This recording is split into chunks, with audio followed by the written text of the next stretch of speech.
थोड़ा सा प्यार हुआ है, थोड़ा है बाकी। थोड़ा सा प्यार हुआ है, थोड़ा है बाकी।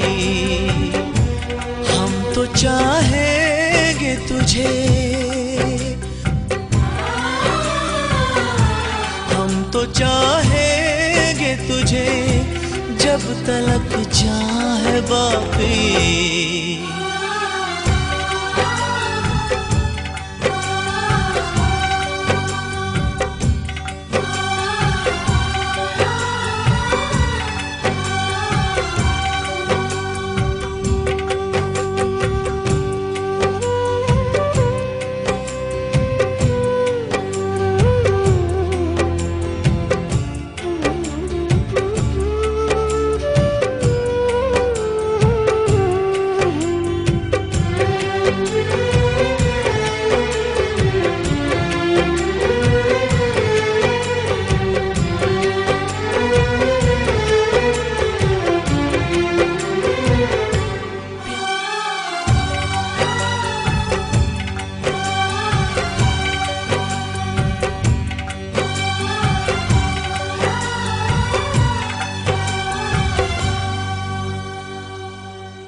উঠে পড়লে কেন? আরেকটু তো ঘুমাতে পারতে।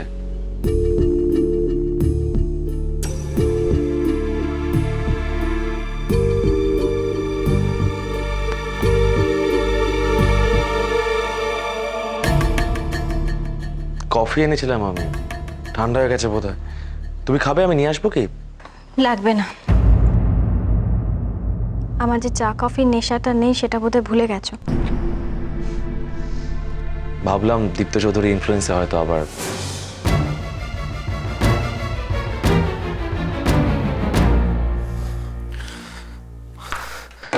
আশ্চর্য, দুজনেই ফোনটা সুইচ অফ করে রেখেছে। এটা ওরা ডেলিবারেটলি করছে। স্কুলের ড্রামা থেকে হঠাৎ দুজনে গায়েব হয়ে গেল, এটা কখনোই সম্ভব নয়।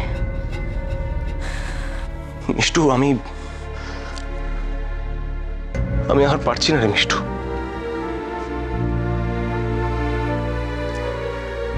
আলো আর আমার এঙ্গেজমেন্টটা এবার বোধহয় ব্রেক করে দেওয়া উচিত।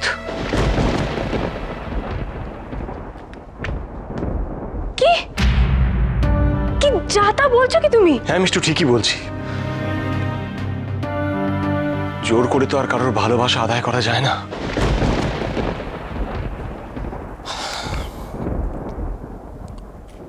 আলো আর সৌরভ যে এখনো পরস্পরকে ভালোবাসে সে বিষয়ে তো সন্দেহ করার কোনো জায়গা নেই। দেখ মিষ্টু, তোর এখনো বাকি জীবনটা পড়ে রয়েছে। তুই চাইলে আবার তোর জীবনটা নতুন করে শুরু করতে পারিস। তুই সৌরভের জীবন থেকে সরে আয়, কারণ সৌরভ কোনোদিনই তোর কদর করবে না।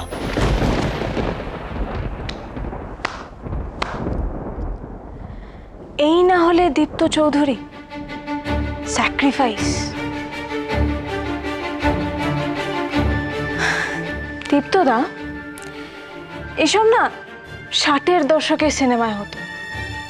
হিরোরা স্যাক্রিফাইস করত, ঠিক তোমার মতো। আমার পক্ষে এটা সম্ভব নয় দীপ্তদা, আর আমি তোমাকেও বোকার মতো সরে আসতে দেব না। মিষ্টু, তুই তুই আমার কথাটা একটু ঠান্ডা মাথায় বোঝার চেষ্টা কর। দেখ দেখ, এই যে আমরা দুজন যে কষ্টটা পাচ্ছি, এই যে আমি আমি বারবার হার্ট হচ্ছি, এইগুলো থেকে তো মুক্তি পেতাম। আমি তো দিব্যি নিজের সঙ্গে আপোষ করে নিয়েছিলাম। হ্যাঁ, আলোকে আমার ভালো লাগতো আলোকে আমার, কিন্তু আলোকে কখনোই নিজের করে পাবো সেটা ভাবিনি।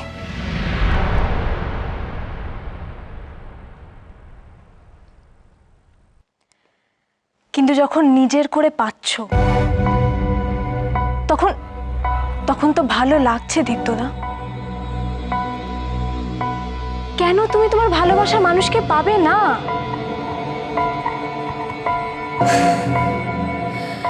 আমি কিন্তু এত সহজে ছাড়বো না। মিষ্টু, তোর একটা জোর আছে, তুই সৌরভের বিয়ে করা স্ত্রী। এত কিছুর পরেও তুই যদি তোর রাইট ছাড়তে না চাস, তুই যদি তোর অধিকারের জন্য লড়াই করতে চাস, ঠিক আছে, করতেই পারিস লড়াই। স্যারকে আমি বলবো, বোঝাবো স্যারকে আমি। কিন্তু তোকে একটা কাজ করতে হবে, তুই যত তাড়াতাড়ি সম্ভব সৌরভকে পিপুলতলা থেকে নিয়ে চলে যা। সৌরভ যাই বলুক, চলে যা।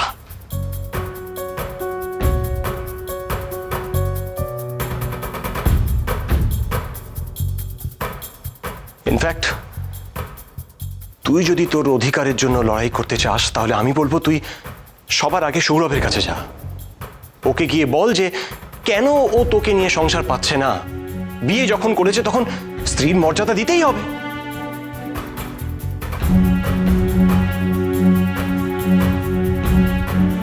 মিষ্টু, কখনো ডিম্যান্ড করেছিস আলো আর আমার বিয়ে দিয়ে রাস্তা পরিষ্কার করতে হচ্ছে কেন তোকে?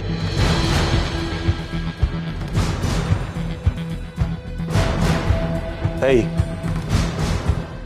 একটা কথা আমাকে পরিষ্কার করে বলতো,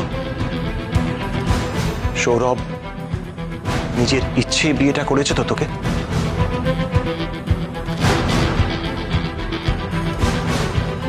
এতদিনেও তোদের সম্পর্কটা এখনো তৈরি হয়নি কেন বলতো?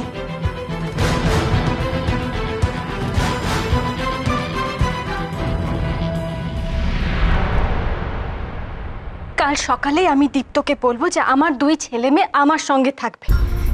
তাতে যদি ও রাজি হয় তো ভালো, তা না হলে আমি আমার 2 ছেলে মেয়েকে নিয়ে অন্য কোথাও থাকবো, অন্য বাড়িতে। এক মিনিট। এই সিদ্ধান্তটা কখন নেওয়া হলো? কে বানিয়ে? আমি এই সিদ্ধান্তটা নিয়েছি, এটা আমার ডিসিশন। আমি আমার ছেলে মেয়ের জীবনটা আর তোমার উপর ছেড়ে দিতে পারবো না সৌরভ, অনেক হয়েছে। আমাকে ফ্ল্যাটে একা ছেড়ে দিয়ে চলে গেছিলে তুমি। আমাকে কথা দিয়েছিলে ইচ্ছের সমস্ত দায়িত্ব তুমি নেবে, পারলে না সেই দায়িত্ব পালন করতে তুমি। আমার ইচ্ছেটা কষ্ট পাচ্ছে। কি করলে তুমি? ইচ্ছে দেখাশোনা করতে পারলে না, একটা বিয়ে করে বসলে। সৌরভ ইচ্ছে কি জানে তুমি মিষ্টুকে বিয়ে করেছো? আর মিষ্টু কি জানে যে তুমি 2 সন্তানের বাবা? জানে সে কথা? আমার মেয়েটার এই অবস্থা, তুমি বিয়েটা করলে কি করে? বিয়ে আমি করিনি,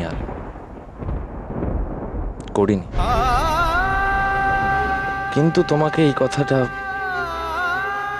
জানাতে পারছি না। একটা ভয়ঙ্কর গ্রুপ যারা দেশে ক্ষতি করছে, তাদের চাপে পড়ে আমার সবকিছু এলোমেলো হয়ে গেছে, সবকিছু।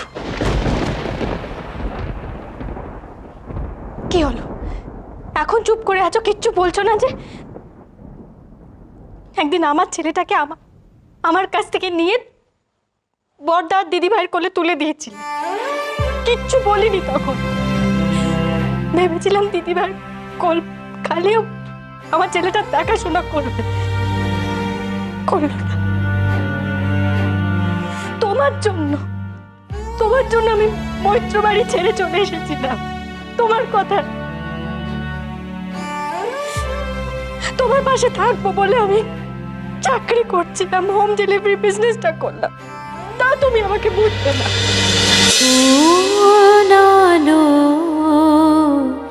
লাগলো চোখে